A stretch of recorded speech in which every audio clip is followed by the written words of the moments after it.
ಬೆಳಗಾವಿ ಜಿಲ್ಲೆ ರಾಮದುರ್ಗ ತಾಲೂಕಿನ ಪ್ರವಾಹ ಪೀಡಿತ ಸ್ಥಳಗಳಾದ ಗೊನ್ನಾಗರ್, ಮಾರಡಗಿ, ಹಂಪಿಹೊಳಿ, ಅವರಾದಿ, ಸಂಗಳ ಗ್ರಾಮಗಳಿಗೆ ಭೇಟಿ ನೀಡಿದ ಸಂದರ್ಭದಲ್ಲಿ ಪ್ರದೀಪ್ ಪಟ್ಟಣ್ ಮಾಧ್ಯಮ ಪ್ರತಿನಿಧಿಗಳೊಂದಿಗೆ ಮಾತನಾಡಿ ಹಾಗೂ ರೈತರಿಗೆ ಧೈರ್ಯ ತುಂಬಿದರು.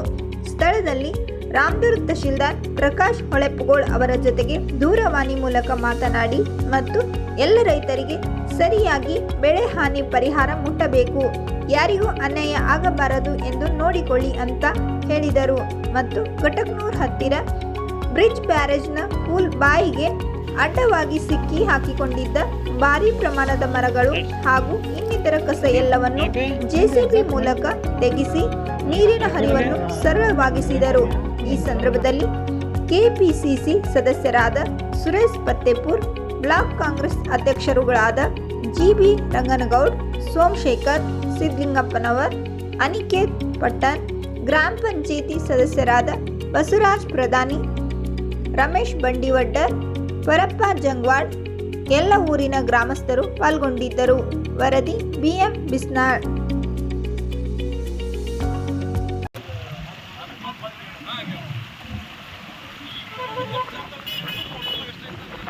ಏನು ಕೇಳ್ತಾರ ಅಲ್ಲ ಅವ್ರು ಕೊಡಕ್ಕೆ ಬರೋದು ಬಿಡ್ರಿ, ಎಷ್ಟು ಎಕರೆ ಎಷ್ಟು ಇದಾಗಿದೆ ಕೊಡಕ್ಕೆ ಬರ್ತೈತಿ, ಮಾಡಕ್ಕೆ ಬರ್ತೈತಿ. ಆದ್ರೆ ನೀವು ಇದ್ದಿದ್ದಿಲ್ಲ ಇಲ್ಲಿ ಊರಾಗ ಇದ್ದೆ ನಾನು. ಯಾಕಂದ್ರೆ ಕಡಿ ನಮಗೆ ಕಳ್ಸಿದ್ರೆ ನಮಗೆ ಸಮಾಧಾನ ಆಗ್ತಿತ್ತು. ಇಲ್ಲ ವಿರೋಧ ಪಾರ್ಟಿಯವ್ರು ಬಂದು ಹೊಲದಾಗ ನಿಂತು ಊಟ ಹೊಡಿಸ್ಕೊಂಡು ಹೊತ್ನಾಗ ನೀವು ಅಧಿಕಾರ ಇದ್ದವ್ರು ಬರೋದಿಲ್ಲ ಅಂದ್ರೆ ನಮ್ಗೆ ಆಗತಿ ನೋಡ್ರಿ.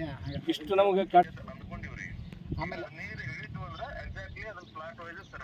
ಈಗ ಆ್ಯಕ್ಚುಲಿ ಇಳಿದಿದೆ ಸರ್, ಅದಕ್ಕೆ ನಾಳೆ ಒಂದು ಸ್ವಲ್ಪ ಇದನ್ನ ಮಾಡಿ ನಿಮ್ಮ ಡಿಪಾರ್ಟ್ಮೆಂಟ್ಲಿ ಒಂದು ಸ್ವಲ್ಪ ಎಲ್ಲ ಸರ್ವೆ ಮಾಡಿಸ್ಬಿಡಿ ಸರ್. ಇದು ಜಸ್ಟ್ ಇದನ್ನ ಮಾಡಿದ್ರೆ ಅಣ್ಣವರು ಇದಕ್ಕೆ ಹೋಗಿದ್ದಾರೆ, ಟೂರ್ ಹೋಗಿದ್ದಾರೆ ಅವರು.